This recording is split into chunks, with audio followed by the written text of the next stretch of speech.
Oke, baik. Assalamualaikum warahmatullahi wabarakatuh. Waalaikumsalam Waalaikumsalam warahmatullahi wabarakatuh. Ini dengan mengucapkan Bismillahirrahmanirrahim, kita buka perkuliahan hari ini ya, dengan materi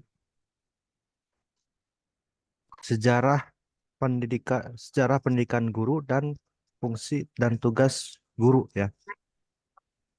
Oke, yang akan disampaikan oleh kelompok 2 ya pada hari ini kita seperti biasa akan melaksanakan presentasi kelas ya.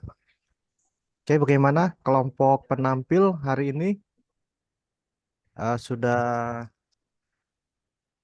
hadir? Siap, sudah, Pak. Oke.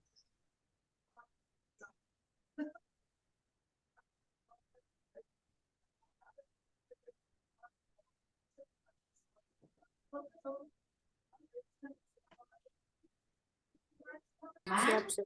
Abang Midun, kenapa nggak mau naik? Kalau Bang Midun nggak mau naik, mau nyimak aku aja? Boleh, silakan. Ditolak pasti oleh ya Allah. Mohon itu suaranya di unmute ya. Ya, Andi tolak. Oke, siapa kelompok penampil hari ini yang akan menjadi moderatornya? Gesa, Pak. Gesa. Ya,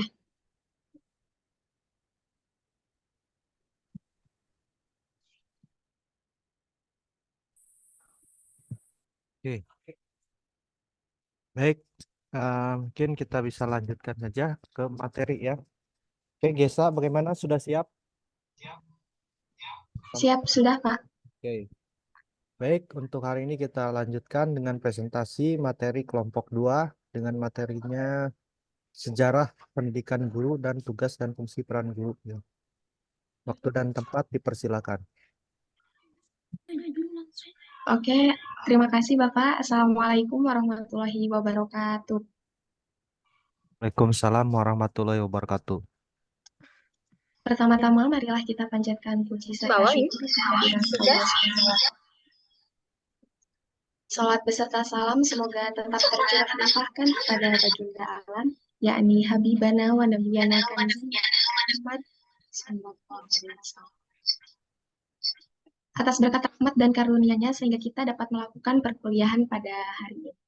Sebelumnya, saya perwakilan dari kelompok 2 mengucapkan terima kasih kepada Bapak Dian Kurniawan SPD MPD yang telah memberikan waktu dan kesempatan kepada kelompok kami untuk mempresentasikan hasil diskusi.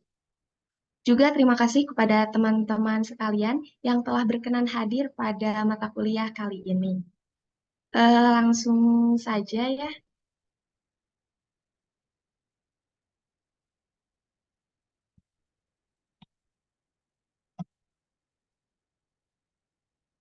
Sebentar.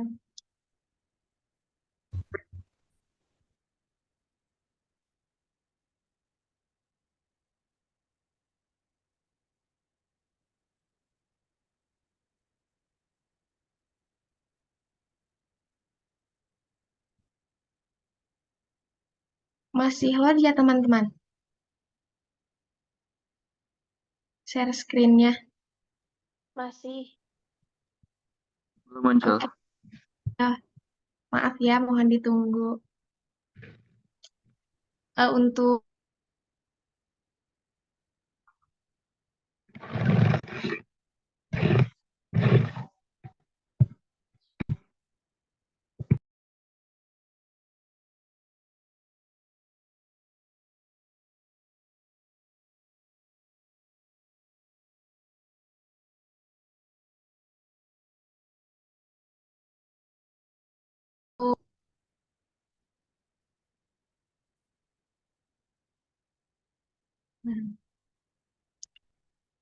mohon ditunggu.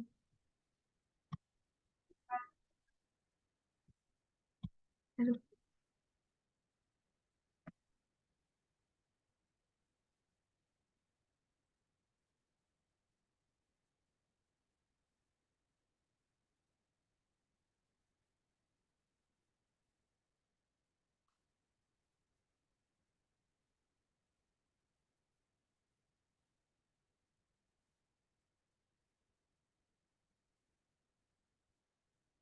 Sudah muncul? Sudah. Sudah. Bentar ya.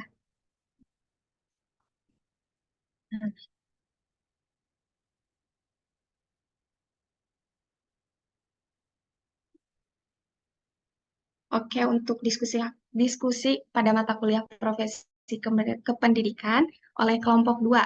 Sebelumnya, karena ada pepatah tak kenal maka tak sayang, jika sudah kenal mohon jangan terlalu sayang. Oke, izinkan kelompok kami untuk memperkenalkan diri terlebih dahulu. Perkenalkan, kami dari kelompok 2 yang terdiri dari 3 orang, yaitu saya sendiri, Gesa Febrina Gespania, juga ada Dea Febrianisa, dan juga Naufal Fawaz. Untuk materi yang pertama yaitu ada sejarah profesi guru di Indonesia, dan materi selanjutnya yaitu tugas dan fungsi seorang guru. Untuk materi sejarah profesi guru di Indonesia akan dijelaskan oleh rekan saya yaitu Saudara Naufal Fawaz. Kepadanya waktu dan tempat disilahkan. Baik, terima kasih kepada moderator telah memberikan saya kesempatan untuk memberikan presentasi ini. Langsung saja pada sejarah profesi guru. Seperti yang kita ketahui bahwa guru merupakan pekerjaan yang tertua yang ada di dunia, karena profesi guru sudah ada sejak manusia dapat mampu berpikir dan mengenal ilmu pengetahuan itu sendiri. Nah, guru sendiri, sistem pendidikan sendiri mengenal guru pada masa kerajaan Hindu-Buddha, di mana pada kerajaan Hindu guru dikenal sebagai begawan. Nah, kemudian setelah pada masa kerajaan Hindu-Buddha datangnya masa pada kerajaan Islam atau masuknya Islam ke tanah air, itu mempengaruhi sudut pandang masyarakat yang memerlukan atau memerlukan pedalaman dalam ajaran agama Islam itu sendiri, sehingga adanya pesantren itu merupakan salah satu dari pengaruh dari kerajaan Islam atau masuknya Islam ke tanah air. Lanjut.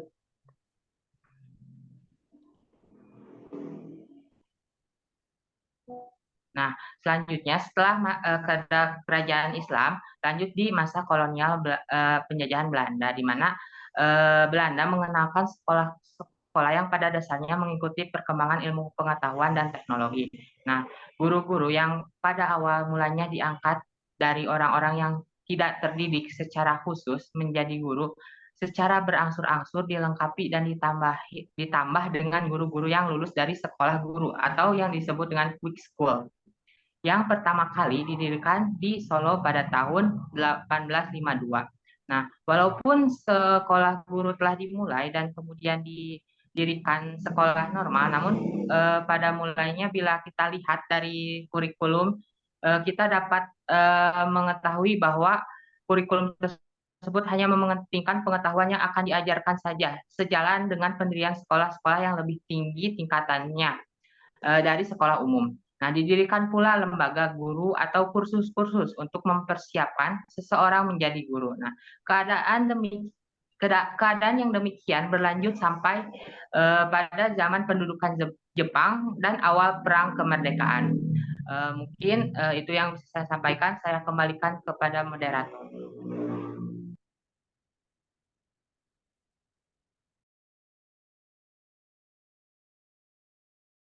Oke, terima kasih kepada Saudara Noval yang telah menjelaskan singkatnya profesi keguruan di Indonesia. Untuk selanjutnya yaitu tentang tugas seorang guru yang akan dijelaskan oleh saya sendiri. Ada 3 tugas seorang guru, yaitu yang pertama mendidik. Sebagai seorang pendidik atau edukator merupakan tugas untuk mengarahkan siswa ke level kedewasaan dengan kepribadian yang sempurna. Untuk yang kedua yaitu tugas dari seorang guru adalah mengajar. Sebagai seorang pengajar, guru memiliki tugas untuk merencanakan program belajar, melaksanakan program yang telah dibuat, dan melakukan penilaian setelah program selesai dilaksanakan. Untuk yang ketiga yaitu tugas dari seorang guru adalah melatih, yaitu melatih keterampilan hidup juga memberikan bimbingan dan pengarahan kepada siswa. Tugas guru yang selanjutnya yaitu melatih yang dimaksud adalah mengarahkan siswa agar bisa memiliki keterampilan atau practical life. Pekerjaan seorang guru tidak sebatas pada mendidik dan mengajar saja, Akan tetapi tugas guru terhadap siswa yang lainnya yaitu membimbing serta mengarahkan para siswa agar tetap di jalur yang benar. Mungkin sekian pemaparan dari tugas seorang guru. Untuk selanjutnya yaitu ada fungsi atau peran dari seorang guru yang akan dijelaskan oleh rekan saya, Dea Febrianisa. Kepadanya disilahkan.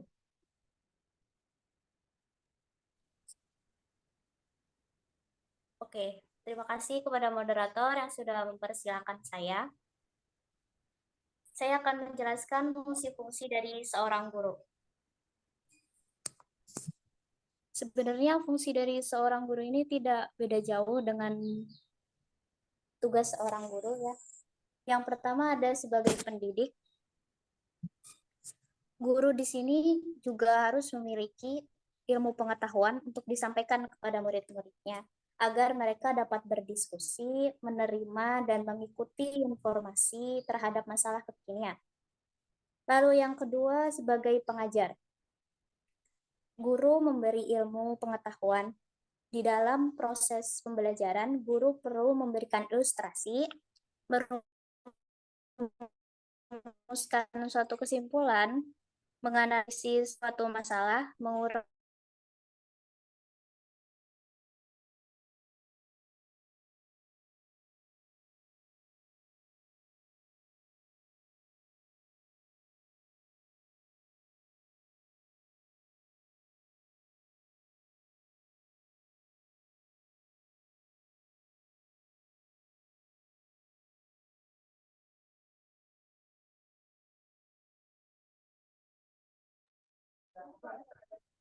Halo Gesa, gimana? Iya, siapa? Kok Mohon maaf, teman-teman. Ini Dea kayaknya ada gangguan teknis ya, signalnya mungkin. Sebentar. Barusan sampai dari pelatih dulu ya. Tidak,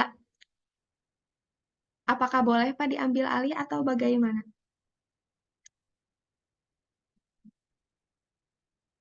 Ini kenapa ini Bapak sudah tadi ini mati gitu, nggak bersuara. Yang Dea-nya Pak? Saya sih seluruhnya zoomnya gitu, tiba-tiba nggak bergerak gitu ininya. boleh dilanjut, Pak? Ya kalau begitu direkam juga dari sana, coba di Gesa di sini nanti eh, zoomnya mati lagi gitu. Direkam Sebentar. juga dari Gea supaya ada filenya.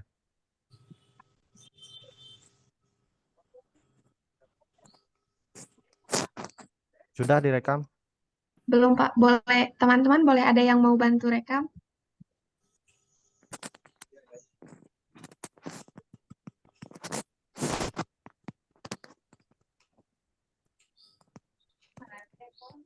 Satu orang saja. Satu orang saja yang merekamnya, jangan banyak-banyak atuh ini. Satu orang saja. Satu orang saja yang Iya, siap. merekamnya.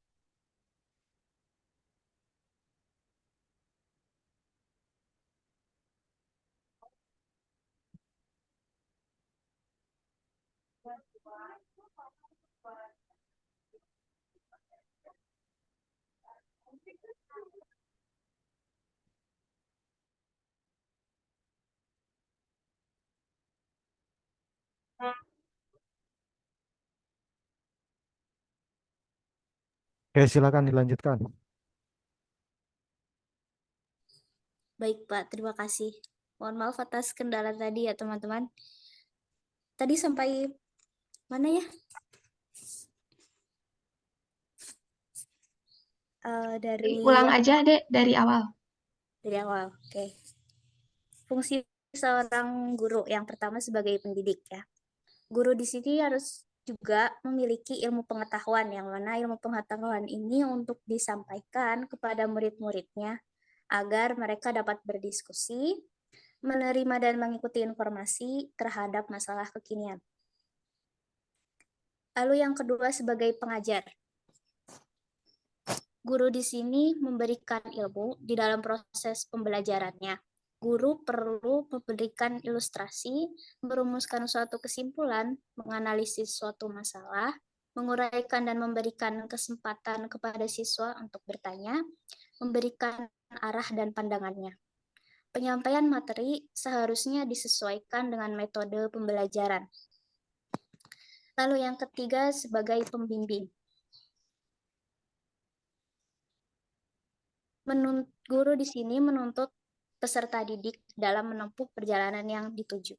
Perjalanan ini bukan hanya menyangkut masalah fisik, tetapi menyangkut masalah mental, emosional, kreativitas, moral, etika, sikap, tingkah laku, serta dalam pendidikan agama. Lalu yang keempat, sebagai pelatih. Guru sebagai pelatih di sini agar siswa dapat bekerja dengan teratur, teliti, cekatan dalam menyelesaikan tugas yang diberikan. Guru juga berperan pelatih di dalam pengembangan raga peserta didik. Lalu yang selanjutnya, guru sebagai leader atau pemimpin, baik di kelas maupun di lingkungan masyarakat. Guru harus memiliki sifat pemimpin, seperti adil, bersifat demokratis, bijaksana, terbuka, serta menghindari kekerasan. Tujuan dari sebagai pemimpin ini agar tercapainya tujuan pembelajaran yang berkualitas. Lalu yang keenam, sebagai pribadi atau individu. Terdapat ungkapan ya bahwa guru harus digugu dan ditiru. Digugu ini berarti pesan-pesan yang disampaikan harus dilaksanakan, dan ditiru di sini berarti pola hidupnya dicontoh atau menjadi teladan bagi masyarakat. Jika terjadi masalah, guru harus menyelesaikan dengan sebaik-baiknya agar tidak terjadi benturan dalam masyarakat. Guru juga harus berbaur dengan masyarakat sesuai kemampuan, seperti kegiatan keagamaan, kegiatan sosial, kegiatan olahraga, maupun kegiatan kepemudaan, dan lain sebagainya. Lalu yang ketujuh, sebagai inovator.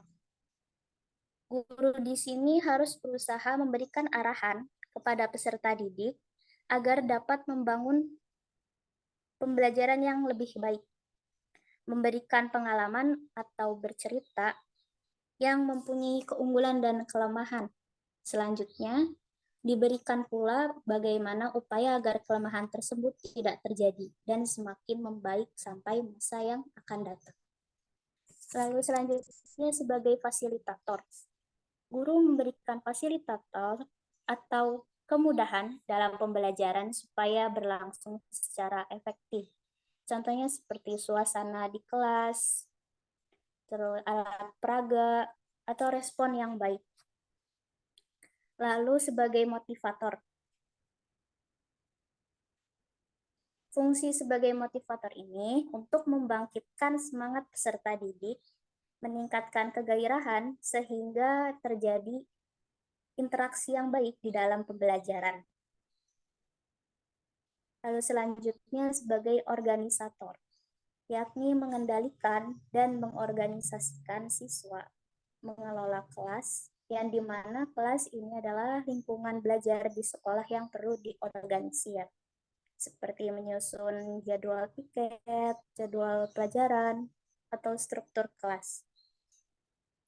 Lalu sebagai evaluator, yakni mengevaluasi hasil belajar peserta didik selama satu periode pendidikan. Tidak hanya melihat dari bisa atau tidaknya dalam mengerjakan pertanyaan yang diuji, tetapi perlu adanya pertimbangan yang menyangkut perilaku dan nilai-nilai yang ada pada mata pelajaran yang terkait. Guru mempunyai otoriter untuk menilai peserta didik, sehingga dapat menentukan apakah mereka akan berhasil dalam kurun waktu periode tersebut. Oke, cukup sekian yang dapat saya sampaikan. Saya kembalikan kepada moderator. Terima kasih. Oke, terima kasih kepada Dea Febrianisa yang telah menyampaikan materi tentang fungsi dari seorang guru. Untuk selanjutnya mungkin langsung kepada sesi diskusi. Bagi teman-teman yang ingin bertanya, dipersilahkan.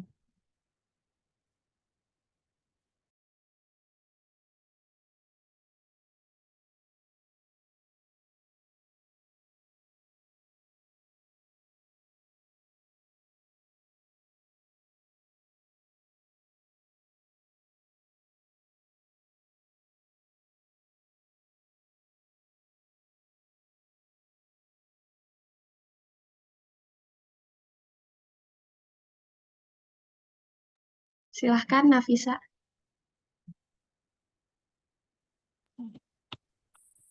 Oke, kasih. Mohon maaf sebelumnya suara saya terdengar bisa. Siap, sudah terdengar. Assalamualaikum warahmatullahi wabarakatuh. Nama saya Nafisa Zulfa. Saya ingin bertanya, tadi kan ada yang melatih. Nah, bagaimana menurut Anda cara melatih anak tersebut agar bisa lebih berkembang lagi gitu, lebih baik lagi dari sebelumnya? Sekian, terima kasih. Nafisa dari kelompok berapa? Kelompok 7 gitu, ya, Oke. sama, Eh, sama. Maaf, Nafisa dari kelompok 6, Mas. Oh iya, kelompok 6. benar. Untuk pertanyaan selanjutnya, silahkan Lucy. Oke, terima kasih. Sebelumnya aku mau nanya, bagaimana sih praktek pengajaran dan peran sosial guru pada zaman dulu sama zaman sekarang tuh bedanya apa? Dan apa sih dampaknya sama apa dampak dari pendidikan sama pendidikan saat ini? Eh, Bisa diulangi? Oke. Bagaimana praktik pengajaran dan peran sosial guru pada masa lampau berbeda dengan zaman sekarang? Nah, itu apa dampaknya terhadap pendidikan saat ini? Oke, baik. Terima kasih. Silahkan, Yayan. Tes, apakah Siap, terdengar teman-teman? siap terdengar. Ya, terdengar. Eh, Assalamualaikum warahmatullahi wabarakatuh. Waalaikumsalam warahmatullahi wabarakatuh.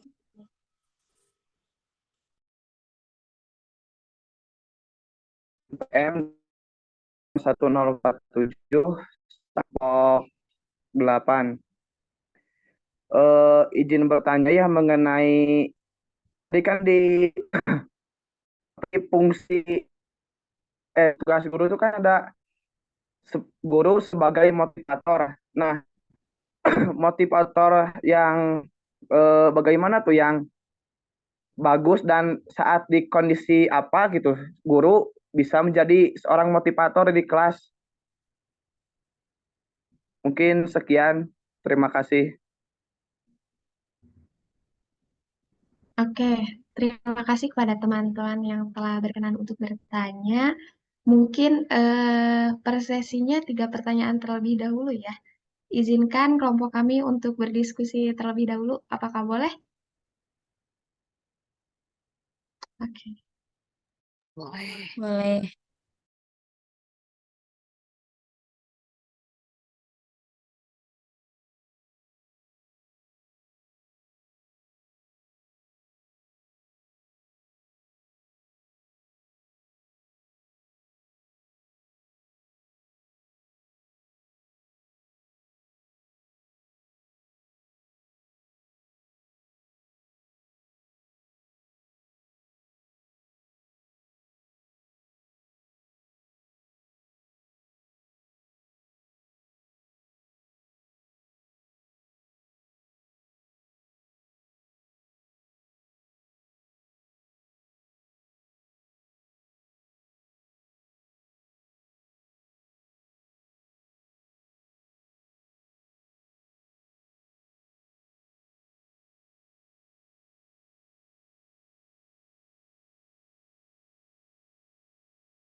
Mana Noval?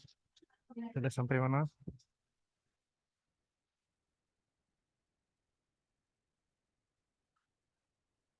Oke, silahkan kepada Noval Fawaz yang akan menjawab pertanyaan dari Lucy terlebih dahulu. Baik, terima kasih kepada moderator. Langsung saja pertanyaan dari Lucy, bagaimana praktik pengajaran dan peran sosial guru pada masa lampau dan perbedaan dengan zaman sekarang dan apa dampak dari praktik tersebut mungkin ya. Ya untuk pada zaman dahulu atau masa lampau praktik pengajaran itu cenderung lebih otoriter dan berpusat pada guru. Jadi sebagian sumber pengetahuan utama yaitu guru memiliki peran yang sangat dominan dalam proses pembelajaran sehingga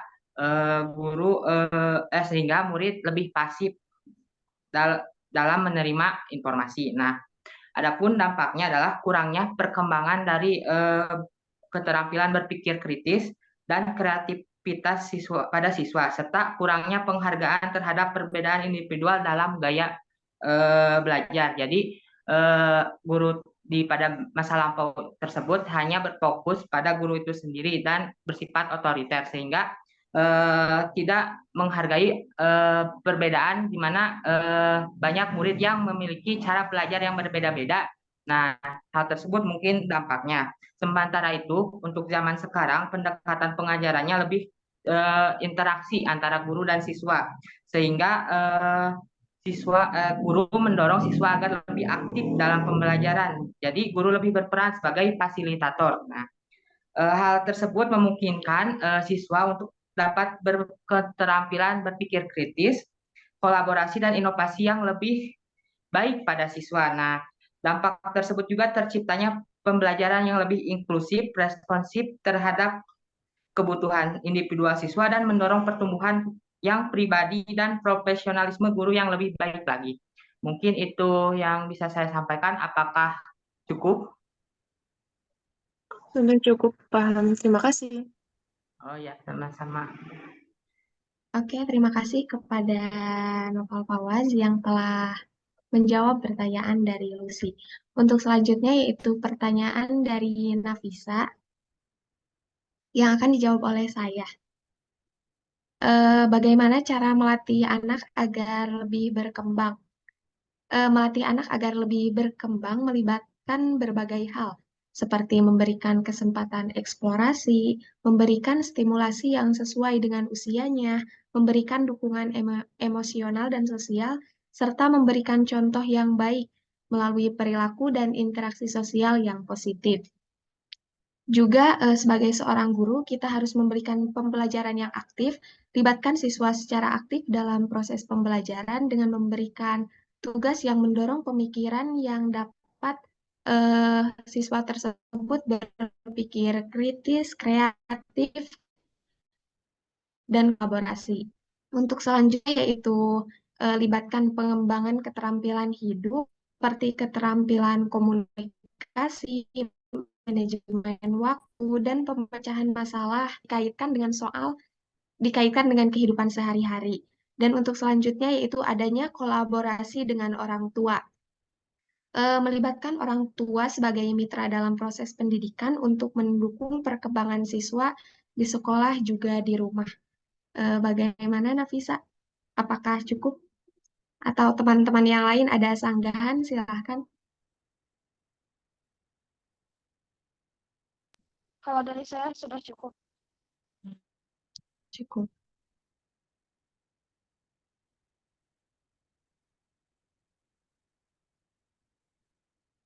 Oke, sambil menunggu kita berdiskusi untuk menjawab pertanyaan dari siapa tadi ya? Dari Yayan ya. Silahkan, ada lagi yang ingin bertanya?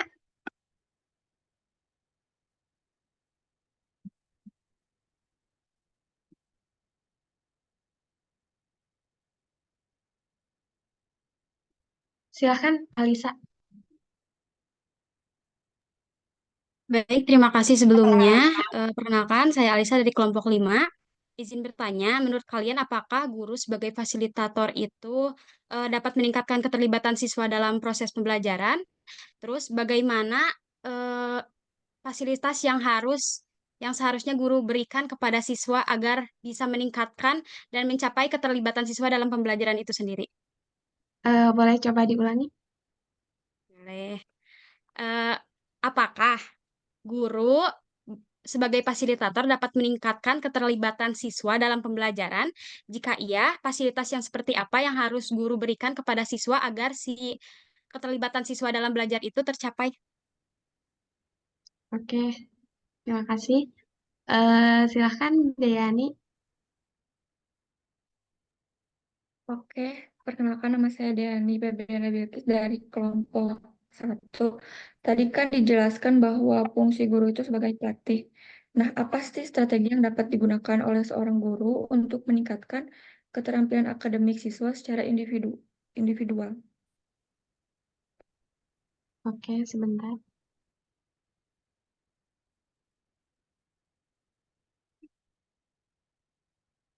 Silahkan untuk selanjutnya Rijal.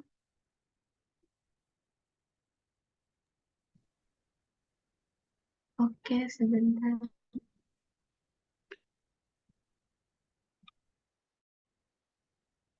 Tugas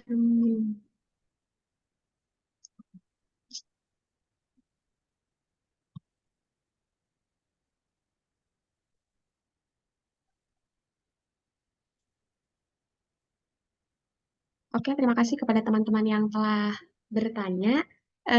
Izinkan kelompok kami untuk berdiskusi terlebih dahulu ya. Atau masih ada yang mau bertanya? Silahkan Muhammad Ali.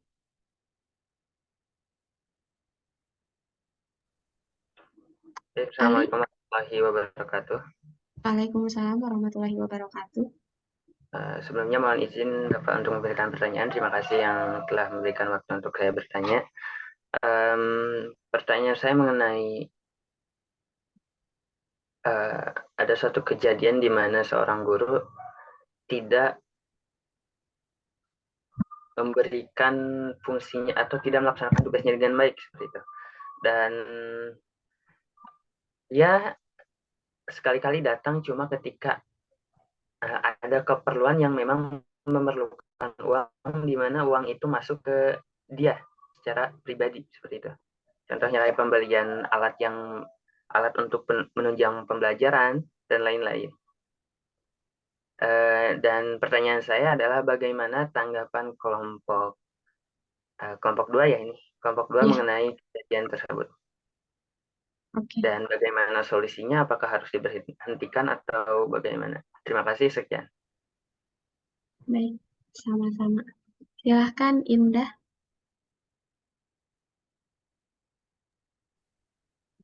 Baik, sebelumnya Assalamualaikum warahmatullahi wabarakatuh.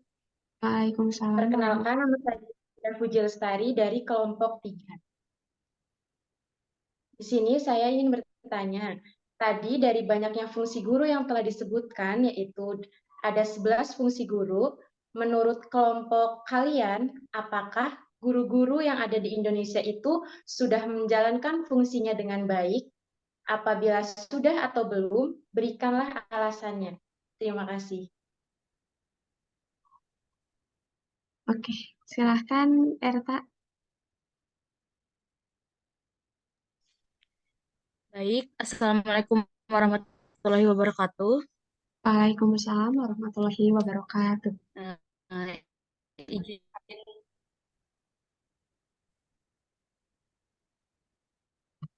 Silahkan. Izin memperkenalkan diri, nama saya Erta Kurnia dari kelompok 8. Terima kasih kepada kelompok menanyakan terkait dengan tugas dari seorang guru yaitu mengenai pelatihan ya. Nah, bagaimana guru dapat meningkatkan keterampilan pelatihan untuk mendukung pertumbuhan dan perkembangan siswa secara optimal? Untuk mendukung? Untuk mendukung pertumbuhan dan perkembangan siswa secara optimal. Oke, baik. Terima kasih. Terima kasih. Iya, sama-sama. Untuk selanjutnya, silahkan Rara. Terima kasih. Perkenalkan, nama saya Sarah Sapitri dari kelompok 7. Izin bertanya, untuk kan tadi disebutkan bahwa fungsi atau peran seorang guru itu salah satunya adalah organisator. Bisa dijelaskan maksudnya bagaimana? Terima kasih. Oke, sama-sama.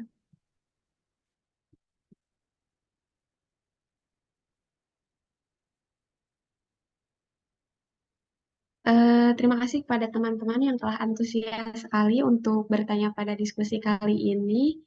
Eh, Untuk selanjutnya yaitu saya persilahkan kepada Dea Febrianisa yang akan menjawab beberapa pertanyaan yang tadi. Silahkan. Oke. Pertanyaan dari Yayan, ya. Guru sebagai motivator, bagaimana yang bagus dan saat di kondisi apa guru menjadi seorang motivator di kelas. Guru menjadi motivator di kelas itu ketika peserta didik terlihat tidak semangat. Contohnya pada siang hari yang dimana peserta didik itu sudah mulai lemas gitu, sudah mulai tidak semangat. Nah, bagaimana caranya? Cara di sini yaitu guru berusaha untuk menciptakan suasana. Jadi guru sebagai motivasi, membangun semangat, misalnya dengan bercerita tentang seseorang yang memotivasi, terus guru tersebut mendorong murid-muridnya supaya ayo belajar seperti itu. Terus guru sebagai motivator di sini juga selain membangkitkan semangat ya, yaitu meningkatkan kegairahan siswa. Mungkin salah satunya dengan cara bermain games atau ice breaking mungkin saat ini yang sedang trending. Seperti itu. Bagaimana dengan jawaban dari saya? Apakah memuaskan? Atau ada yang mau menyanggah?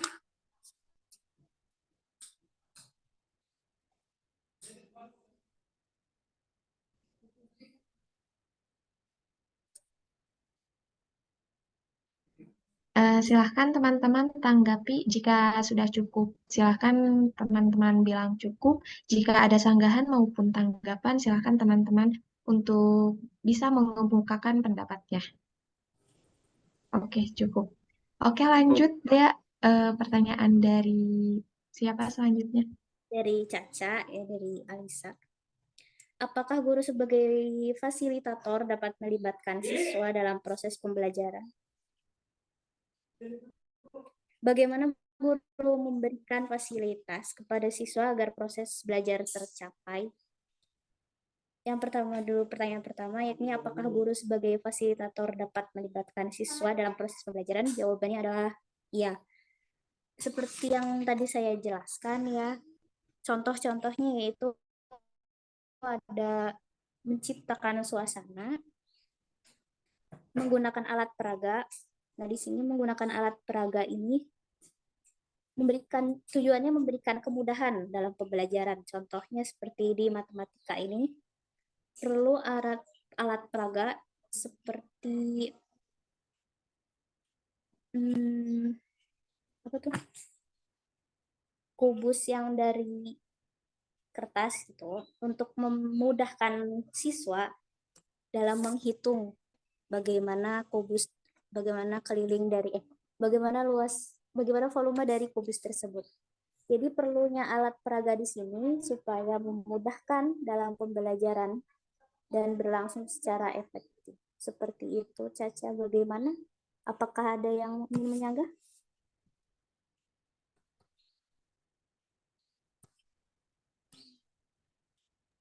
Ya, kalau Silahkan. misalkan di matematika kan, maaf Desa, Ya,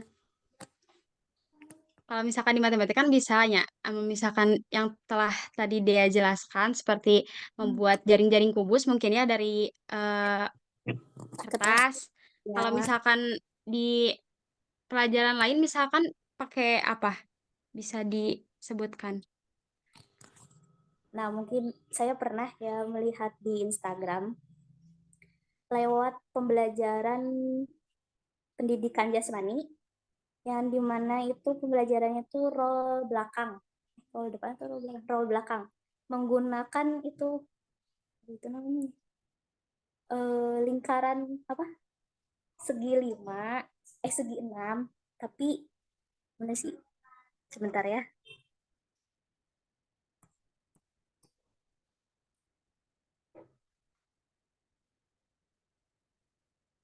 Bentar ya teman-teman.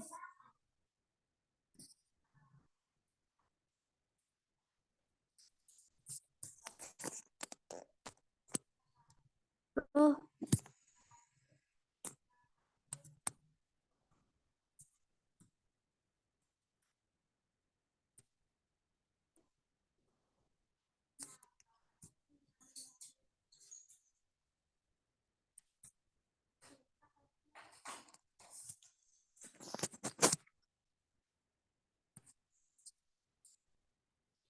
maaf saya lupa alat peraganya. Atau contoh lain seperti ini di pelajaran fisika ya, memakai pisau dan pisau yang ditusuk ke ya Semangka. Ya, terus dipukul, nah nanti jadi ke atas itu yang kentangnya itu kentangannya ya, itu seperti itu. Apakah cukup, Nah, Dea? cukup. Ada yang ingin ditambahkan?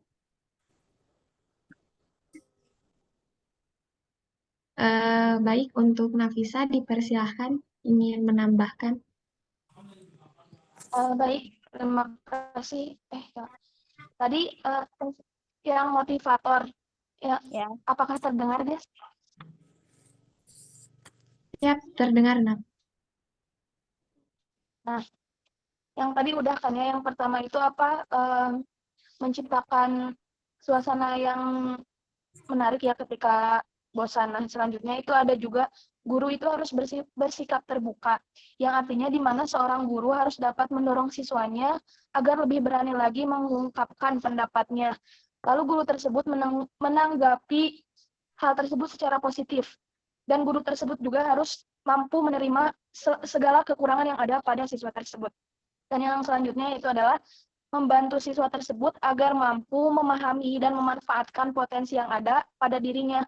Contohnya, ketika murid tersebut memiliki bakat, maka guru tersebut harus mengapresiasinya agar dirinya siswa tersebut lebih termotivasi lagi untuk lebih mengembangkan lagi bakat ataupun potensi yang ada di dalam dirinya.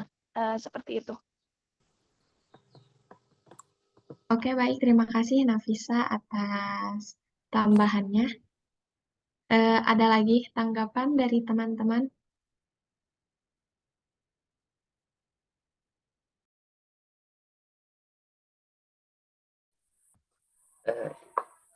Izin Iya, menanggapi. silahkan.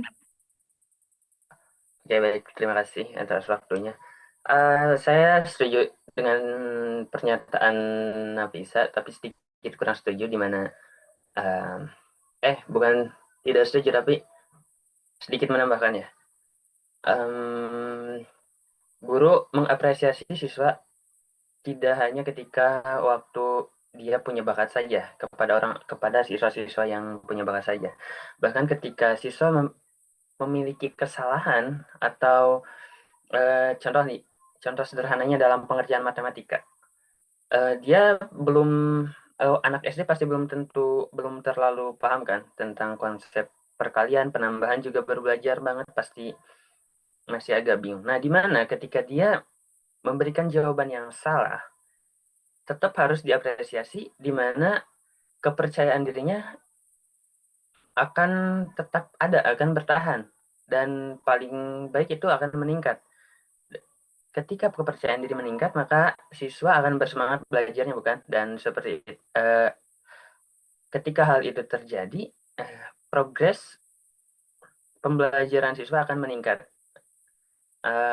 Proses pembelajarannya akan semakin baik dan siswa akan mampu mengerjakan apa yang guru kasih seperti itu.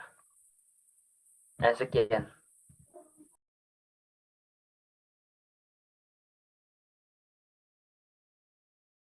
Oke, terima kasih kepada Nafisa juga Muhammad Ali yang telah memberikan tanggapan atas jawaban dari rekan saya. Untuk selanjutnya kita langsung saya persilahkan kepada Noval Fawaz yang akan menjawab pertanyaan dari Deani. Noval, disilakan. Baik, terima kasih kepada moderator. Langsung saja untuk pertanyaan Deani mengenai guru sebagai pelatih dan pertanyaan apa strategi yang digunakan untuk meningkatkan keterampilan siswa sebagai individu. Nah, untuk guru sebagai pelatih merupakan fungsi yang untuk membimbing serta mengembangkan keterampilan siswa itu sendiri secara individual. Nah, adapun mungkin cara untuk meningkatkan keterampilan siswa sebagai individu ialah yang pertama dengan melaksanakan diferensiasi pembelajaran di mana harus mengenali kebutuhan, minat serta gaya belajar dari setiap siswa. Jadi guru harus tahu kebutuhan, minat dan gaya belajar dari masing-masing siswa itu sendiri sehingga sehingga keterampilan siswa kita dapat tahu. Selanjutnya yaitu pemberian umpan balik yang konstruktif, di mana memberikan umpan balik yang spesifik dan bermanfaat kepada siswa sehingga dapat memberikan panduan tentang cara meningkatkan keterampilan siswa itu sendiri. Selanjutnya yaitu pengaturan tujuan belajar yang individual. Nah, membantu siswa juga menetapkan tujuan besar untuk yang realistis dan spesifik sesuai dengan kemampuan dan minat siswa itu sendiri. Yang selanjutnya itu pembelajaran yang berbasis proyek. Jadi guru memberikan tugas berbasis proyek dan menantang dan relevan untuk meningkatkan keterampilan siswa secara individu sambil memberikan kesempatan bagi mereka untuk mengeksplorasi minat mereka itu sendiri. Selanjutnya yaitu guru juga berkolaborasi dengan orang tua, di mana kita sebagai guru melibatkan orang tua dalam proses pendidikan yang untuk mendapatkan pemahaman yang lebih baik tentang kebutuhan dan potensi siswa itu sendiri, serta mendukung upaya meningkatkan keterampilan mereka sebagai individu. Dan yang mungkin yang terakhir bisa juga dengan pembelajaran berbasis masalah. Jadi kita bisa memperkenalkan situasi atau masalah yang mungkin membutuhkan pemecahan masalah yang autentik, kreatif maksud saya, dan kemampuan berpikir kritis dari setiap siswa sehingga memungkinkan mereka mengembangkan keterampilan secara individu. Mungkin itu yang bisa saya sampaikan. Apakah cukup? Tadi boleh diulang nggak yang pertama yang pembelajaran diferensiasi? Yang diferensiasi. Baik, untuk yang pembelajaran diferensiasi, jadi kita sebagai guru mengenali kebutuhan, minat, dan gaya belajar unik dari setiap siswa. Nah, kemudian setelah kita tahu, kita menyusun strategi pembelajaran sesuai kebutuhan individu atau kebutuhan siswa masing-masing siswa tersebut. Apakah ada lagi? Kebutuhan, minat, dan gaya belajar yang unik. Nah, itu bagaimana sih cara guru bisa mengetahui hal itu?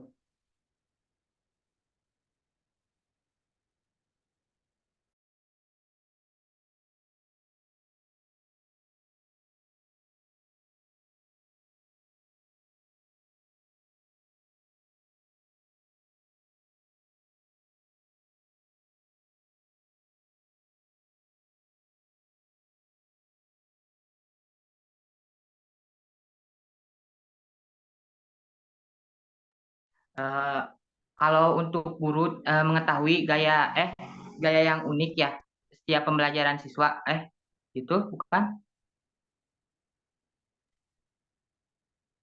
Kayak gitu, gimana cara guru bisa tahu?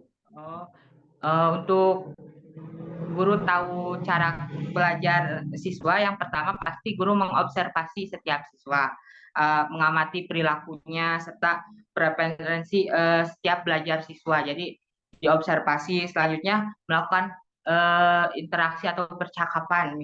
Nah, selanjutnya itu mungkin bisa melakukan dengan tes atau mengadakan kuesioner. Selanjutnya juga pengamatan perilaku belajar melalui identifikasi indikasi tentang gaya belajar. Misalnya, siswa yang lebih suka belajar melalui aktivitas fisik mungkin cenderung lebih aktif di kelas. Sementara siswa yang lebih suka belajar melalui membaca atau menulis mungkin suka bekerja dengan buku atau catatan seperti itu. Mungkin hal tersebut bisa menjadi patokan ataupun strategi untuk kita cara mengetahui gaya unik dari pembelajaran setiap siswa. Apakah cukup? Cukup, terima kasih. Oke, terima kasih kepada Naufal yang telah memberikan tanggapan kepada telah menjawab pertanyaan dari tanggapan Deani. Sebentar ya Aulia, untuk selanjutnya yaitu saya persilahkan kepada Dea Febrianisa yang akan menjawab beberapa pertanyaan dari teman-teman yang tadi. Silahkan Dea. Oke. Saya akan menjawab pertanyaan dari Erta, yakni bagaimana guru dapat meningkatkan pelatihan untuk mendukung pertumbuhan dan perkembangan siswa secara optimal.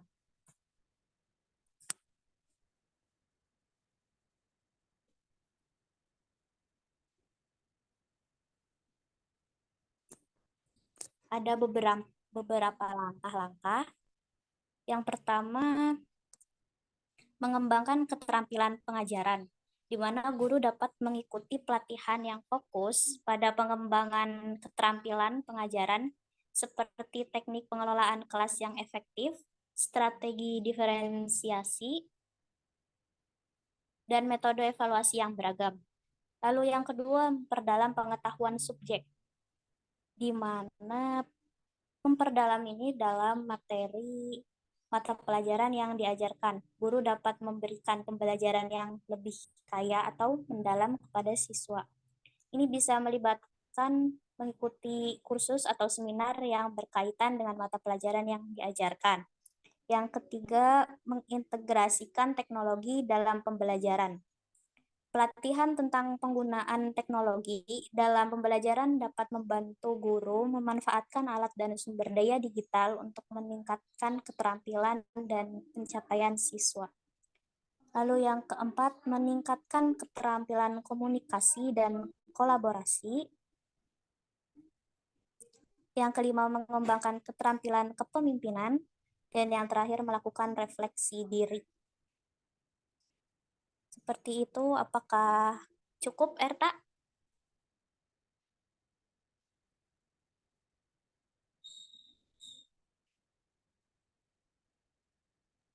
Boleh dijelaskan lagi gak yang pertama kan yang mengembangkan keterampilan gurunya itu ingin dijelaskan satu-satu. Ada 3 poin tadi teh. Oh ya. Dari mengembangkan keterampilan pengajaran.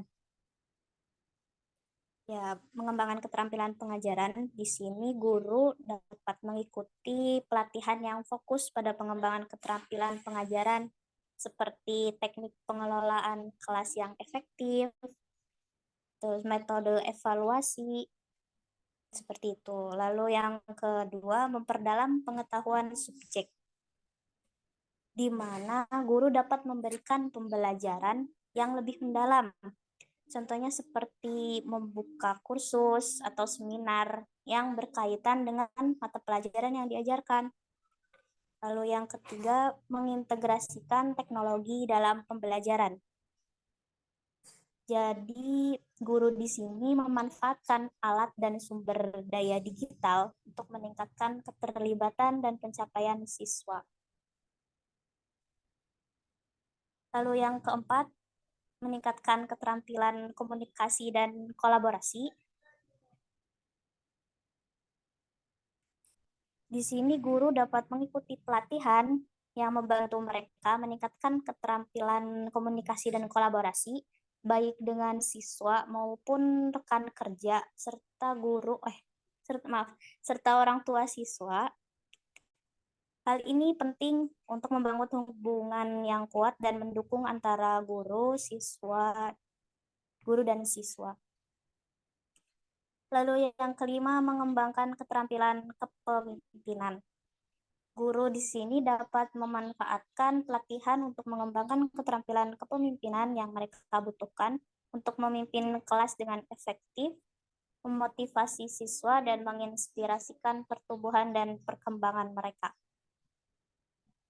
Lalu yang keenam, melakukan refleksi diri, di mana selain mengikuti pelatihan eksternal, guru juga perlu melakukan refleksi diri secara teratur untuk mengevaluasi praktik pengajaran, mengidentifikasi area yang perlu ditingkatkan, dan membuat rencana tindakan untuk pengembangan pribadi mereka yang lebih baik.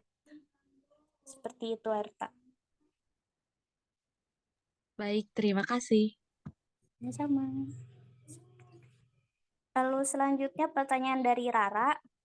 Jelaskan maksud dari fungsi seorang guru sebagai organisator.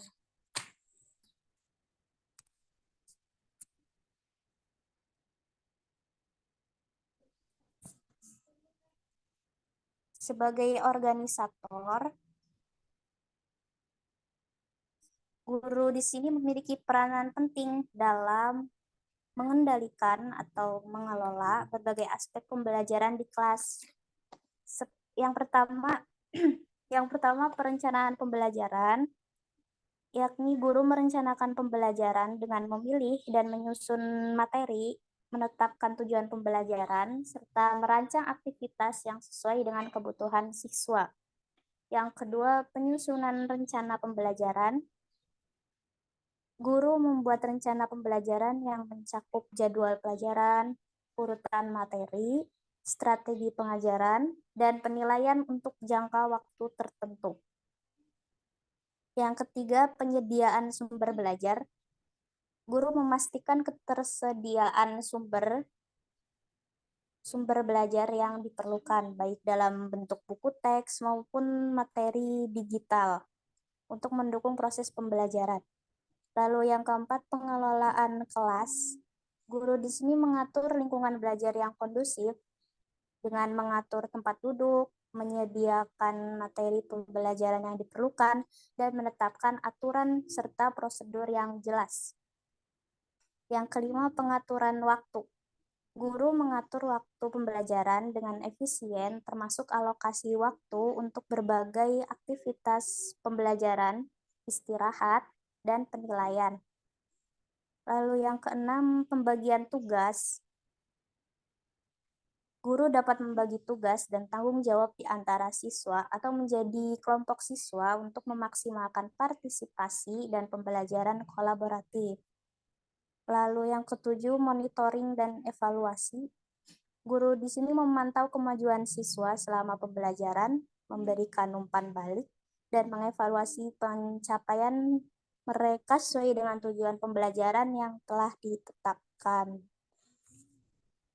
Dan yang terakhir, mengatur kegiatan ekstrakurikuler. Selain kegiatan pembelajaran di kelas, guru juga dapat mengatur kegiatan ekstrakurikuler atau kegiatan tambahan lainnya yang mendukung pengembangan siswa di luar lingkungan kelas. Seperti itu, apakah cukup, Rara? Oke, terima kasih. Saya kembalikan kepada moderator.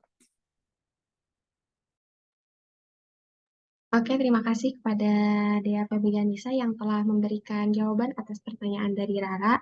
Untuk selanjutnya yaitu saya akan menjawab pertanyaan dari Rijal ya. Untuk mendidik siswa pada zaman sekarang yaitu mungkin ya, bukan mungkin sih, memang sudah seharusnya memerlukan pendekatan yang responsif sesuai perkembangan zaman terhadap perubahan yang terjadi dalam masyarakat, seperti penggunaan teknologi, yaitu memanfaatkan teknologi dalam pembelajaran untuk meningkatkan keterlibatan siswa, menyediakan akses ke sumber daya yang luas, dan memfasilitasi pembelajaran siswa secara mandiri.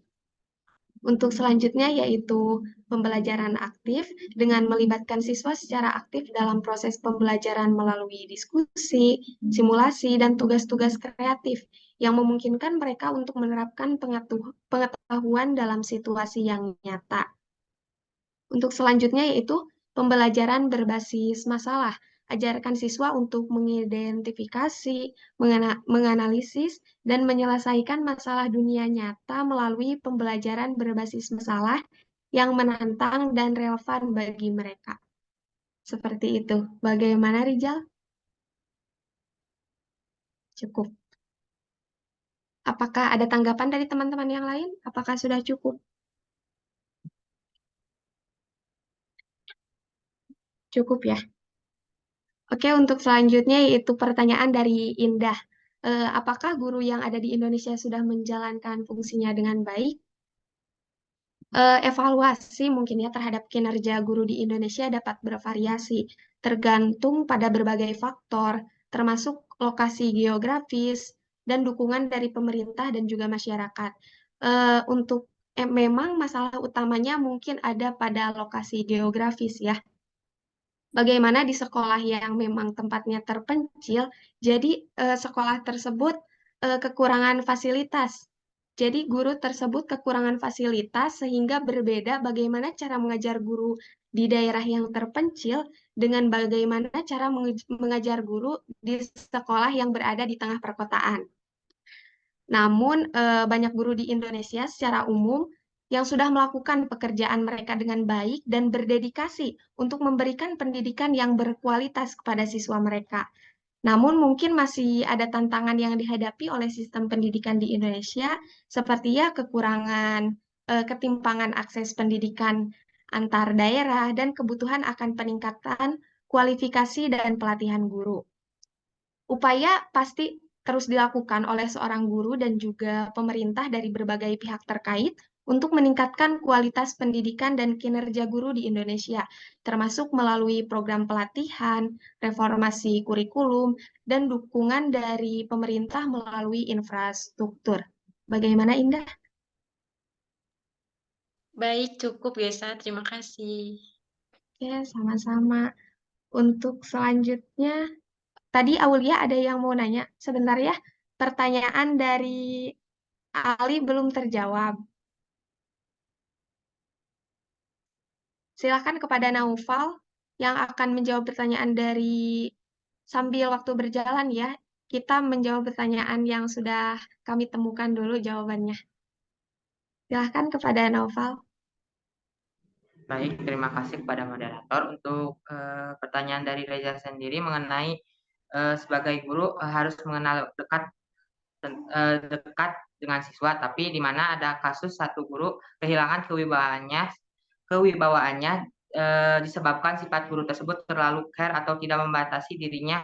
Nah, sehingga siswa memandang sepele guru tersebut dan atau terlalu menganggap guru tersebut sebagai temannya bukan sebagai gurunya. Menurut tanggapan dari kelompok kami, bahwa penting bagi seorang guru untuk menjaga keseimbangan antara kedekatan siswa dan juga kewibawaannya sebagai seorang pendidik. Nah, sebagai seorang guru memang penting untuk mengenal lebih dekat siswa mereka dan membangun hubungan yang baik. Namun hal ini juga harus dilakukan dalam batasan-batasan yang jelas sebagai seorang guru. Nah, untuk solusinya mungkin penting bagi guru untuk menetapkan batasan-batasan yang jelas antara hubungan pribadi dan profesional dengan siswa, hubungan profesional dengan siswa. Mereka juga harus tetap mempertahankan sifat yang profesional dan menjaga kewibawaan mereka sebagai guru sambil tetap memperhatikan kebutuhan dan perkembangan siswa terhadap perkembangan pribadinya dan juga memiliki kepedulian terhadap siswa tidak berarti harus menjadi teman mereka, tetapi lebih kepada memberikan dukungan dan bimbingan yang dibutuhkan dalam proses pembelajaran dan pertumbuhan mereka. Apakah cukup? Cukup, terima kasih.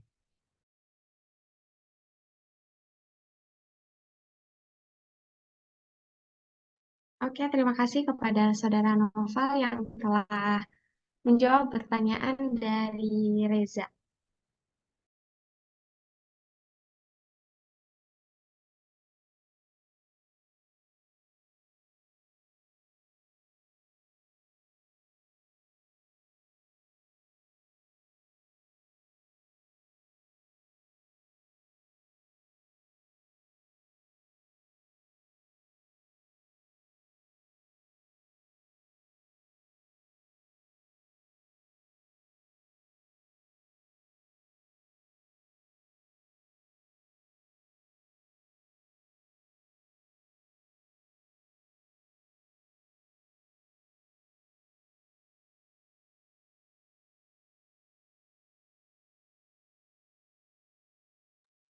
Yang mana sudah selesai, Gesa?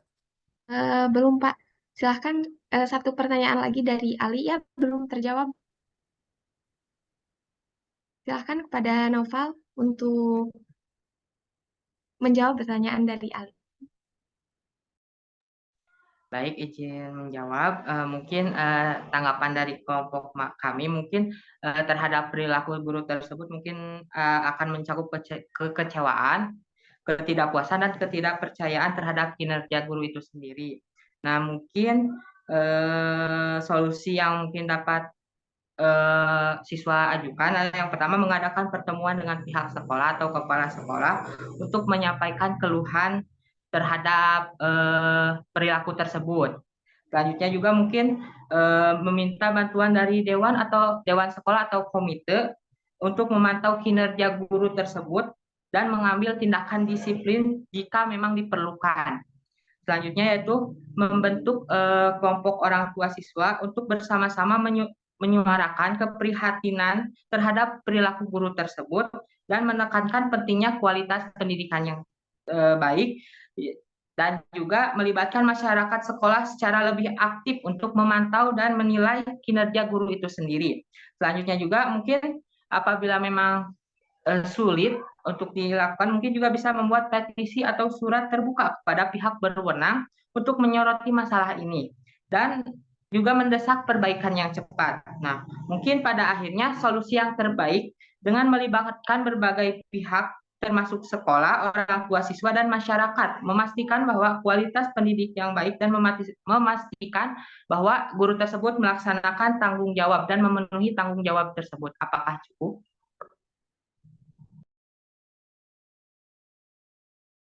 Bagaimana Muhammad Ali?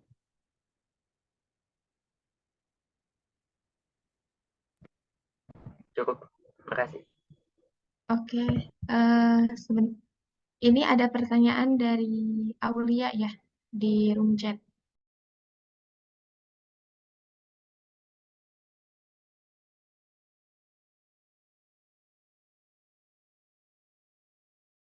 Untuk Aulia, izinkan kelompok kami untuk berdiskusi terlebih dahulu ya. Sebentar.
Izin menjawab pertanyaan dari Aulia ya.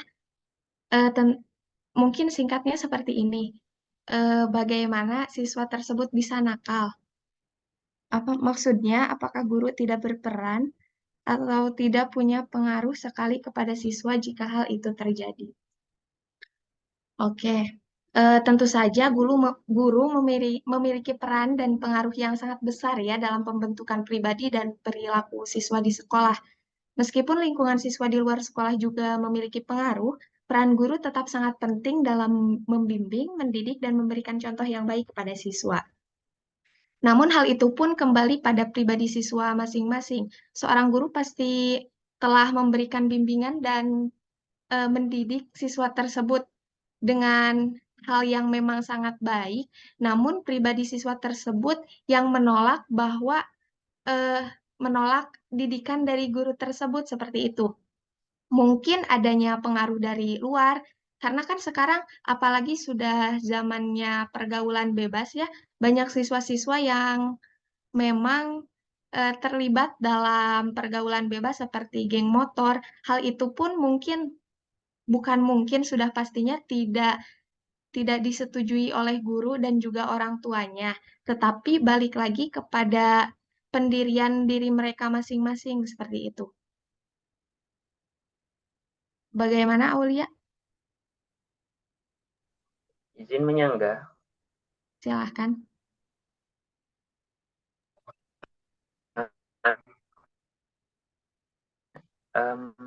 Peran guru dalam mendidik, apalagi tentang sikap siswa itu tidak terlalu besar.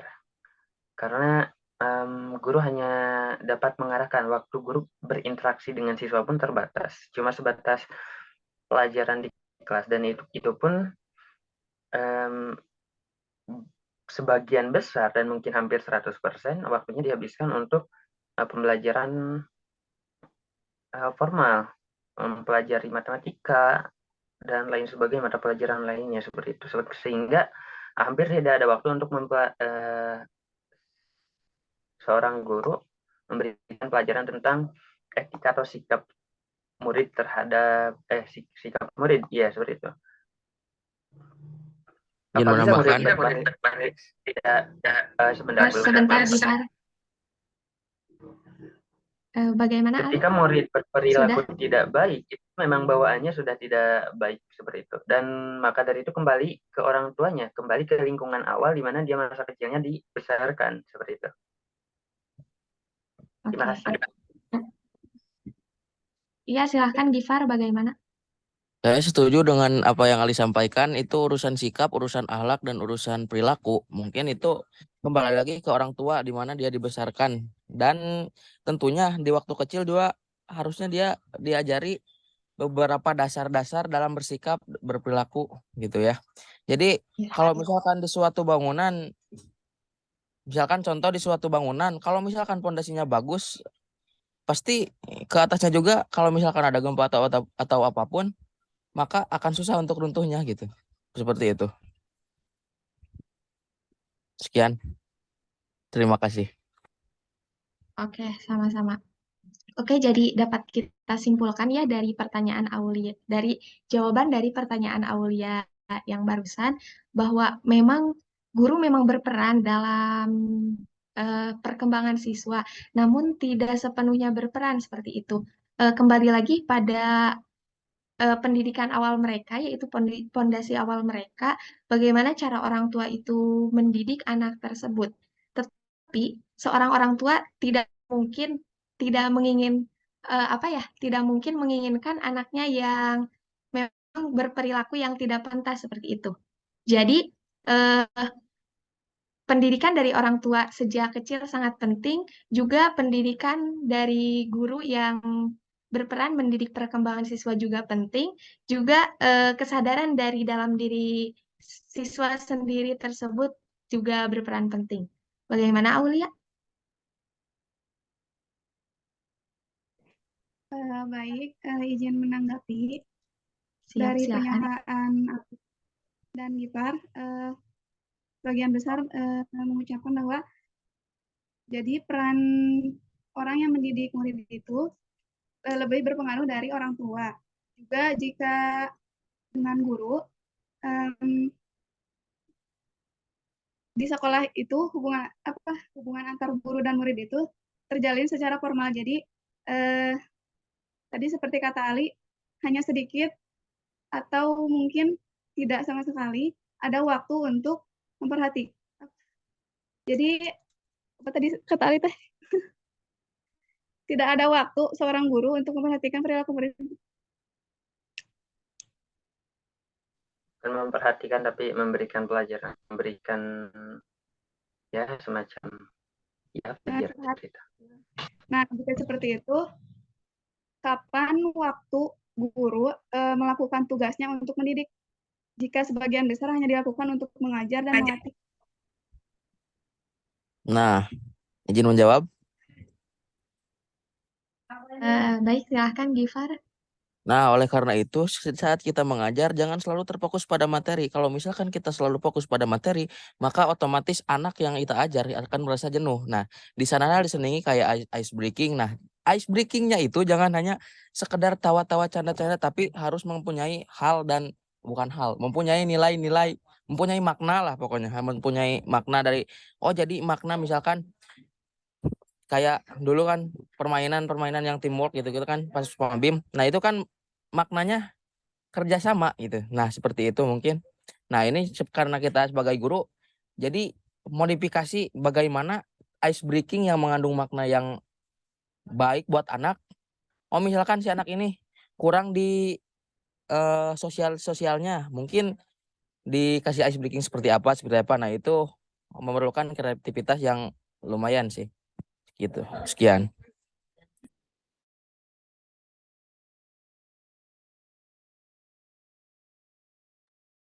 Oke, bagaimana Aulia? Cukup. Siapa jawabannya? Izin teman-teman, apakah ada pertanyaan yang belum terjawab?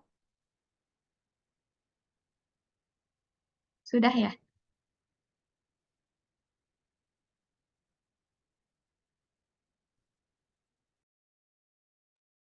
Apakah ada lagi yang ingin teman-teman tanyakan? Siap, tidak. Cukup.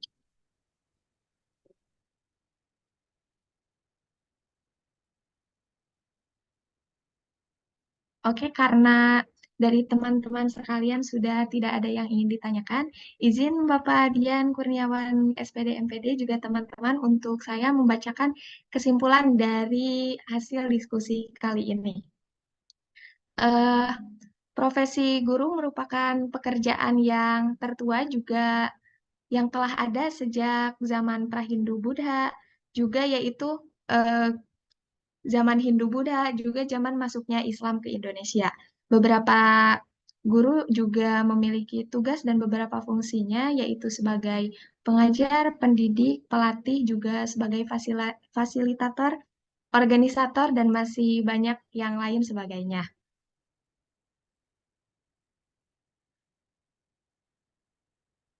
Dari beberapa pertanyaan tadi cukup menambah wawasan sebagai kita calon seorang guru untuk bisa memberikan eh, perkembangan pendidikan yang insya Allah layak untuk Indonesia maju. Mudah-mudahan juga terima kasih kepada Bapak Dian yang telah mempersilahkan kepada kelompok kami juga memberikan waktu dan kesempatannya untuk menyampaikan hasil diskusi kelompok kami yaitu tentang profesi kependidikan, tugas dan fungsi dari seorang guru. Juga kami mau mengucapkan terima kasih kepada teman-teman yang telah begitu antusias hadir pada mata kuliah kali ini. Terima kasih Pak, cukup sekian dari saya kembalikan kepada Bapak. Terima kasih kepada kelompok 2 yang telah menyampaikan materinya. Oke, mengenai pendidikan ini ya. Pendidikan adalah pembentukan akhlakul karimah ya kan. Begitu ya pada dasarnya. Sebagaimana pada zaman-zaman dahulu kan, zaman Hindu-Buddha atau zaman Islam gitu ya. Oke, bagaimana disebutkan juga dalam Al-Quran ya, kisah Kabil dan Habil ya. Nah, itu kan saling bunuh ya. Nah, begitulah mungkin ya, agar bagaimana menjaga akhlakul karimah itu semakin baik ya tentu salah satunya melalui pendidikan itu ya. Jadi pendidikan itu membina kan ya, melatih dan mengarahkan ya agar seseorang itu memiliki perilaku yang lebih baik gitu ya. Kita tambahkan ini beberapa materi.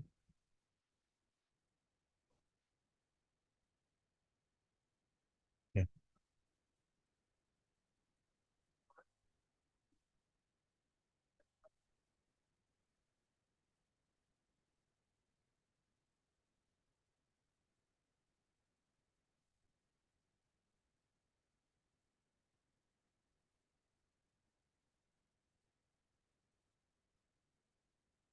Oke.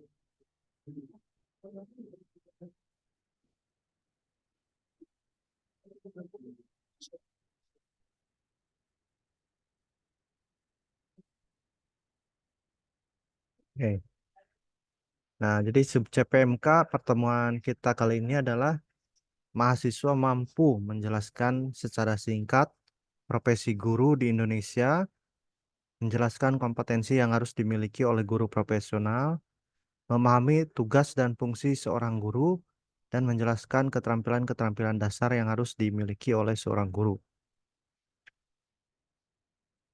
Jadi mengenai profesi kependidikan ini, jadi profesi kependidikan itu terdiri dari dua ranah, yaitu profesi pendidik dan profesi tenaga kependidikan.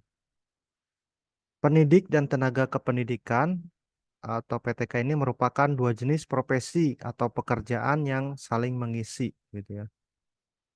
Pendidik dengan derajat profesionalitas tingkat tinggi sekalipun nyaris tidak berdaya dalam bekerja tanpa dukungan tenaga kependidikan. Sebaliknya, tenaga kependidikan yang profesional sekalipun tidak bisa berbuat apa-apa tanpa dukungan guru yang profesional sebagai aktor langsung di dalam dan di luar kelas, nah termasuk di laboratorium sekolah. Dan Undang-Undang Nomor 20 Tahun 2003 ya tentang Sisdiknas. Jadi tenaga kependidikan adalah anggota masyarakat yang mengabdikan diri dan diangkat untuk menunjang penyelenggaraan pendidikan, di mana di dalamnya termasuk pendidik. Pendidik dan tenaga kependidikan yang berkualifikasi sebagai guru, dosen, konselor, pamong belajar, wideiswara, tutor, instruktur, fasilitator, dan sebutan lain yang sesuai dengan kekhususannya, serta berpartisipasi dalam menyelenggarakan pendidikan.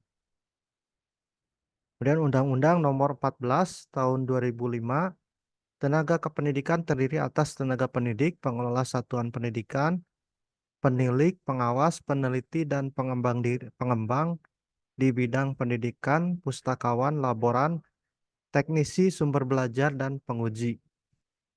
Tenaga pendidik terdiri atas pembimbing, pengajar, dan pelatih. Kemudian pengelola satuan pendidikan terdiri atas kepala sekolah, direktur, ketua rektor, dan pimpinan satuan pendidikan di luar sekolah. Tenaga kependidikan dibedakan menjadi 4 kategori ya. Jadi tenaga pendidik terdiri atas pembimbing, penguji, pengajar, dan pelatih. Tenaga fungsional kependidikan terdiri atas penilik, pengawas, peneliti, dan pengembang di bidang kependidikan dan pustakawan.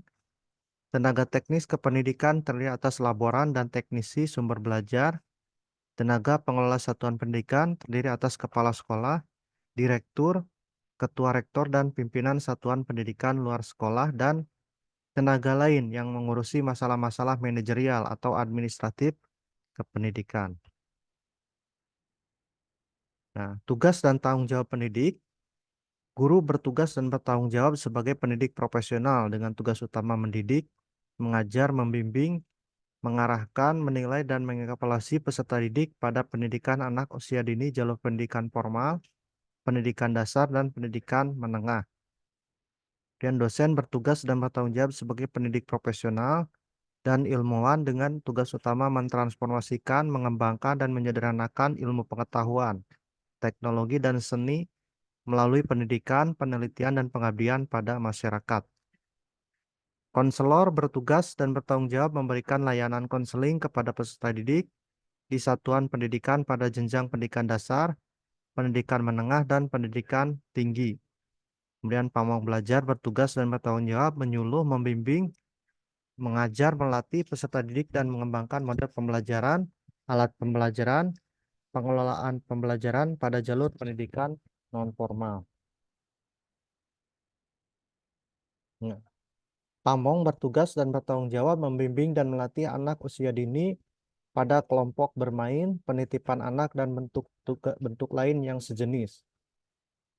Wideiswara bertugas dan bertanggung jawab mendidik, mengajar, dan melatih peserta didik pada program pendidikan dan pelatihan prajabatan dan atau dalam jabatan yang diselenggarakan oleh pemerintah dan atau pemerintah daerah. Tutor bertugas dan bertanggung jawab memberikan bantuan belajar kepada peserta didik dalam proses pembelajaran jarak jauh dan atau pembelajaran tatap muka pada satuan pendidikan jalur formal dan non-formal. Instruktur bertugas dan bertanggung jawab memberikan pelatihan teknis kepada peserta didik pada kursus dan atau pelatihan, dan fasilitator bertugas dan bertanggung jawab memberikan pelayanan pembelajaran pada ya di sekolah ya begitu.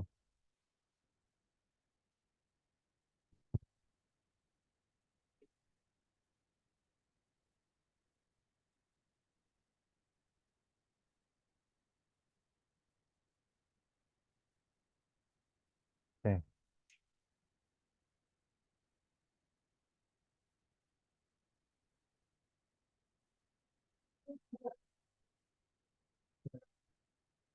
Jadi pengertian guru di sini secara etimologis atau asal-usul kata, kemudian ada pendapat umum, definisi, dan ada legal formal ya. Nah, etimologis atau asal-usul kata di sini, kosakata guru berasal dari kosakata yang sama dalam bahasa India yang artinya orang yang mengajarkan tentang kelepasan dari sengsara ya. Nah, dalam tradisi agama Hindu, guru dikenal sebagai maharsi guru, yakni para pengajar yang bertugas untuk menggembleng para calon biksu di Binaya Panti atau tempat pendidikan bagi para biksu. Ya. Jadi kan kita ingat ya, pada zaman dulu negara banyak kerajaan-kerajaan ya. Nah, kerajaan-kerajaan di mana biasanya pada akhir pemerintahannya itu para raja itu mengasingkan diri ya sebagai seorang petapa ya, petapa. Nah, ada pula yang mengembara dulu begitu ya, mengembara sebagai petapa. Nah, ketika itulah mungkin mereka memberikan pengajaran ya, pendidikan kepada masyarakat sekitarnya gitu ya. Nah, atau baru-baru ini kan ya di Myanmar atau di Jogja mungkin ya, bagaimana pendidikan guru ya, biksu ya, di prosesi biksu bagi anak-anak gitu ya, diarak-arak naik gajah ya atau kendaraan ya. Kemudian biasanya mereka menentukan pilihan gitu ya ketika dewasa. Jadi kalau menjadi seorang biksu, apakah masih lanjut menjadi seorang biksu atau dapat keluar gitu ya, bergabung kembali dengan masyarakat umum ya. Nah, jadi kalau dalam agama Hindu seperti itu ya, pendidikan biksu. Nah, dalam bahasa Arab, kosakata guru dikenal dengan al-mu'alim ya atau al-ustad yang bertugas memberikan ilmu dalam majelis taklim, nah tempat memperoleh ilmu. Dengan demikian sama dengan pengertian guru dalam agama Hindu ya, al-mu'alim ya atau al-ustad. Dalam hal ini juga mempunyai pengertian orang yang mempunyai tugas untuk membangun aspek spiritualitas manusia ya. Spiritual yaitu pembentukan akhlakul karimah mungkin ya, agar tidak berperilaku semena-mena gitu ya, seenaknya gitu ya. Pengertian guru kemudian menjadi luas, tidak hanya terbatas dalam kegiatan keilmuan yang bersifat kecerdasan spiritualitas dan kecerdasan intelektual, tetapi juga menyangkut kecerdasan kinestetik jasmania seperti guru tari, guru olahraga, guru seni, dan guru musik. Howard Gardner, guru dapat diartikan sebagai orang yang tugasnya terkait dengan upaya mencerdaskan kehidupan bangsa dalam semua aspeknya, ya. Baik spiritual, emosional, intelektual, fisikal, maupun aspek lainnya. Nah, dalam bahasa teknis edukatif, guru terkait dengan kegiatan untuk mengembangkan peserta didik dalam ranah kognitif, afektif, dan psikomotorik. Jadi pengertian guru dikaitkan dengan profesi yang terkait dengan pendidikan anak di sekolah, di lembaga pendidikan, dan mereka yang harus menguasai bahan ajar yang terdapat di dalam kurikulum. Secara umum, baik sebagai pekerjaan maupun sebagai profesi, guru selalu disebut sebagai salah satu komponen utama pendidikan yang amat penting. Nah, guru, siswa, dan kurikulum merupakan 3 komponen utama sistem pendidikan nasional. Kemudian ketiga komponen pendidikan itu merupakan conditio sine quo nori ya, atau syarat mutlak dalam proses pendidikan sekolah. Nah, melalui mediator yang disebut guru, siswa dapat memperoleh menu sajian bahan ajar yang diolah dalam kurikulum nasional ataupun dalam kurikulum muatan lokal. Guru adalah seseorang yang memiliki tugas sebagai fasilitator agar siswa dapat belajar dan atau mengembangkan potensi dasar dan kemampuan secara optimal melalui lembaga pendidikan sekolah, baik yang didirikan oleh pemerintah maupun oleh masyarakat atau swasta. Nah, dalam pandangan umum, guru tidak hanya dikenal secara formal sebagai pendidik, pengajar, pelatih, dan pembimbing, tetapi juga sebagai agen sosial yang diminta oleh masyarakat untuk memberikan bantuan kepada warga masyarakat yang akan dan sedang berada di bangku sekolah. Nah, secara definisi, guru adalah orang yang kerjanya mengajar. Guru sebagai pengajar, pendidik, dan pelatih. Guru adalah pendidik profesional. Dan guru adalah tenaga profesional yang membantu orang tua untuk mendidik anak-anak pada jenjang pendidikan sekolah. Secara legal formal, guru adalah sesiapa yang memperoleh SK atau keputusan baik dari pemerintah atau swasta untuk melaksanakan tugasnya, dan karena itu memiliki hak dan kewajiban untuk melaksanakan kegiatan belajar mengajar di lembaga pendidikan sekolah misalnya ya. Karena mungkin kalau di swasta mungkin ada status ya, guru tetap, ada guru tidak tetap gitu ya, guru bantu atau guru. Jadi memiliki SK gitu ya, walaupun tidak sebagai PNS misalnya ya.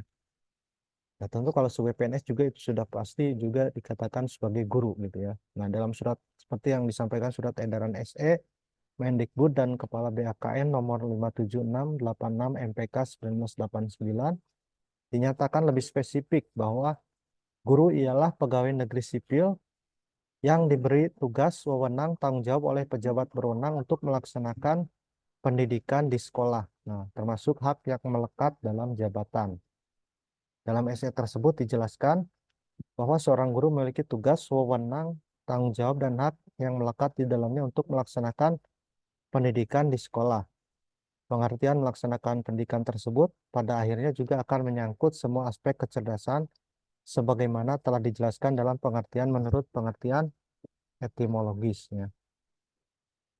Undang-Undang Nomor 20 Tahun 2003 tentang Sistem Pendidikan Nasional, guru dipandang hanya menjadi bagian yang kecil dari istilah pendidik, dinyatakan dalam pasal 39.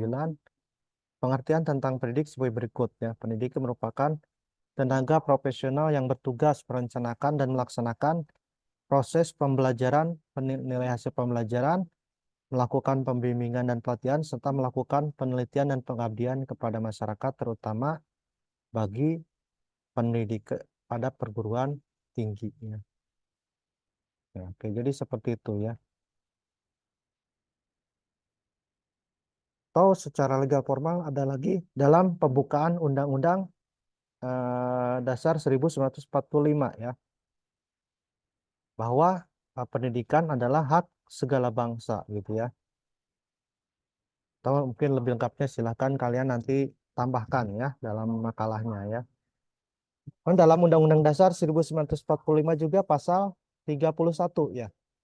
Coba ada yang bisa menyebutkan pasal 31 Undang-Undang Dasar 1945 mengenai pendidikan. Bagaimana? Coba ada yang mau bantu? Resen? Undang-Undang Dasar 1945 tentang pendidikan.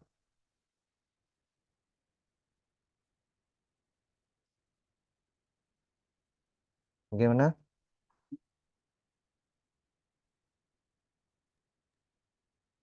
Izin jawab Pak, pasal 31 ya? Ya, pasal Undang-Undang Dasar 1945 tentang pendidikan. Silakan, geser. Ya, setiap warga negara berhak mendapat pendidikan.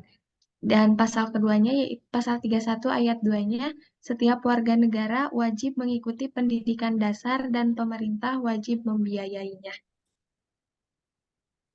Dua ayat? Yang itu, Ya, ya ada 2 itu ayat. mengenai pendidikan ya. Jadi yang lainnya juga ada keputusan presiden misalnya ya, peraturan menteri, dan lain-lain ya. Biasanya itu yang mendukung. Jadi landasan hukum. Jadi legal formal itu adalah secara legal formal ya, atau berlandaskan hukum yang berlaku gitu ya. Nah, jadi seperti itu. Jadi tadi kita sudah sampaikan juga ya dalam makalahnya, nanti tinggal ditambah lagi kalau yang kurangnya. Jadi dari etimologis, pengertian guru, pandangan umum, terus apalagi secara definisi, terus secara legal formal ya. Jadi bagaimana perbedaannya melatih, membimbing, dan mendidik gitu ya. Oke, demikian mungkin ya untuk hari ini. Iya, siap. Ya, Terima kasih. oke. Dan mungkin untuk pertemuan selanjutnya kita bisa luring kembali mungkin ya. Luring kembali. Iya. Dan dipersiapkan mungkin kelompok berikutnya ya. Kelompok berapa? Kelompok 3 ya. Kelompok 3. Ya, silahkan dipersiapkan minggu depan ya. Karena mungkin sudah luring kembali ya. Oke, mungkin demikian. Dan kita tutup dengan mengucapkan hamdalah bersama-sama. Alhamdulillah.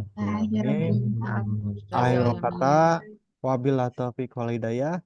Wassalamualaikum warahmatullahi wabarakatuh. Waalaikumsalam warahmatullahi wabarakatuh.